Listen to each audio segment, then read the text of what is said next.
Hey there! Today we are having a look at Genshin Impact, not just its beautiful world of stories, but through the lens of a major legal event.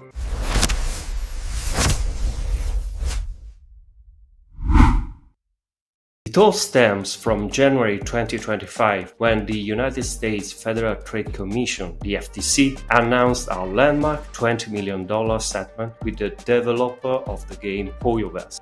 The company was required to make significant changes to its business to address two serious charges: violating the Children's Online Privacy Protection Act and using a deceptive monetization system that hides the true cost of playing.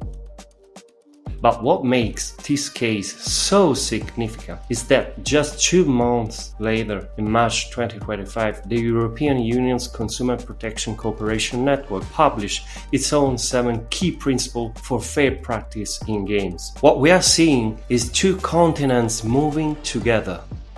The detailed US complaint and the broad EU principles flank each other, pointing at the exact same issue in the industry. And that's why this global regulatory movement is our narrative trigger. These are the key takeaways you really need to know. First, the FTC's $20 million settlement alleges that HoYoverse violated children's privacy laws and used deceptive loot box mechanics. Second, Genshin Impact's business model is built on a gacha system with a base probability of just 0.6% to get a top-tier character. Third, the game's monetization is psychologically driven by the fear of missing out, or FOMO, created by limited time character events. Fourth, there is a major legal conflict over the game's age rating. While the official ratings are PEGI 12 and ESRB 18, the FTC's complaint argues the game is a child-directed service. And finally, our audit shows that the game's practices appear to be non-compliant with the key consumer protection principles in both the US and the EU. Our first pillar is marketing and presentation. How does the game present itself, and is that presentation fair? On the merit side, the game's marketing absolutely delivers on its promise of a high-quality, beautiful open world, and it clearly displays its official age ratings like PEGI 12. But the marketing consistently downplays the central role of the gacha system. This leads to the biggest concern. The FTC alleges that the game's anime aesthetic and use of influencers make it a child-directed service, regardless of its official teen rating. Pillar 2 is the legal and privacy documentation. The concerns here are significant. The terms of service include mandatory binding arbitration and class action waiver clauses. Let me be very clear. This means if you have a dispute, you give up your right to go to court. This directly raises questions under the use Principle 6, which states that contract terms cannot limit the consumer's statutory rights. Furthermore, there is a major contradiction in the terms. The document states that users have to be of the legal age of majority, yet the game is rated for teens. And if they are minors, they need parental consent. But if under the age of 16, they need express parental consent, only in the US. This lack of clarity is a key concern under the use Principle 4, which requires that consumers be provided with clear and comprehensible pre-contractual information.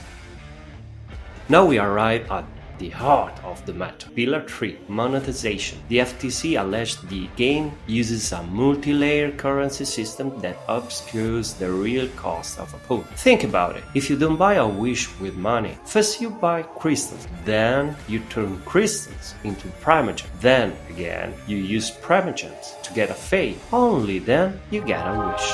This system appears to directly contradict the use Principle 1, which requires a clear price indication in real-world money, and Principle 2, which states that practices obscuring the cost should be avoided. The maximum potential cost to guarantee a single specific character can be as high as $440. On top of that, you are forced to buy currency in preset bundles, which often don't match the price of items. This aligns with what the EU's Principle 3 warns against: practices that force consumers to purchase unwanted in-game virtual currency. And when it comes to refunds, well, the terms state that you are not entitled to a refund for any virtual currency. months, a policy that seems to challenge directly the use principle 5, which says the consumer's right of withdrawal should be always respected.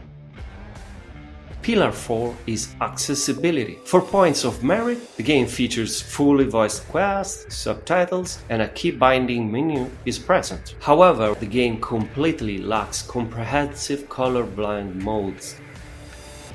And finally, the wow factor. The single most surprising finding for me is the massive disconnect between the game's legal terms of service and its operational reality. In preparing for this video, from my PC here in the EU, I created an account, downloaded the client, and started playing the game. As of today, September 5th, 2025, 9 months after the FTC settlement, at no point in the entire registration and startup process was there an age gate.